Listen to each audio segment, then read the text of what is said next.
And now, a campaign on school meals led by pupils in Darlington is going UK-wide today. Its aim is to make sure that children entitled to free lunches are able to use their full allowance. They spoke out because many who don't use the full amount in a single day aren't allowed to carry the money over.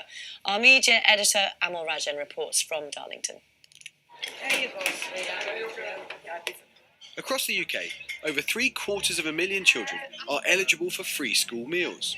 A policy that, with countless tweaks and updates, has been in place for over a century. Thank you. The principle that every child in every classroom should have a nutritious meal inside them, that's the easy part. Coming up with a policy which ensures the poorest pupils aren't penalised if they miss out, that's much harder. Pizza, please. Thank you very much. You will.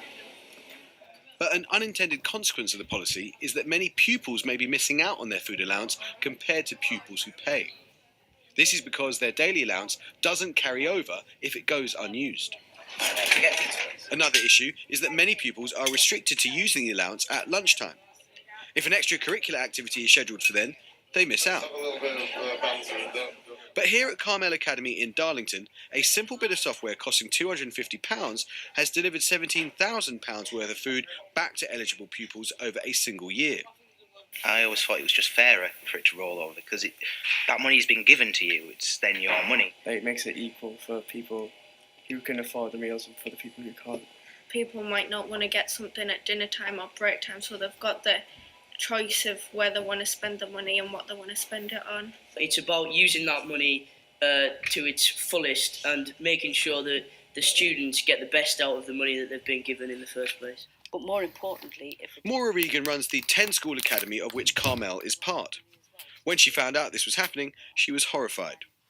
any child that was involved in extracurricular activities, football, drama, swimming, art, all of those enrichment activities in a school, they were penalised because if they couldn't get to the canteen, they couldn't spend their money, and as a consequence, it was lost again. So we doubly penalise them. It's become apparent in the North East there are several schools where pupils are missing out. Thank you. Together with the charity Citizens UK, Regan and Carmel are launching a national campaign to raise awareness. Local community leaders have lent their support.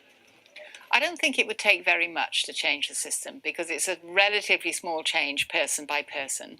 But what it will take is a lot of people working together to sort out where the change goes and how best we can actually give it back to young people.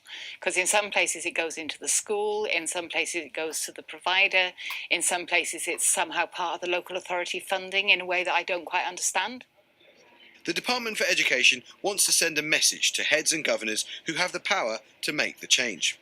We want them to look at best examples of delivery and see whether they can do the same thing, because ultimately it is in all of our interest to make sure that those children do not miss out on a healthy school meal.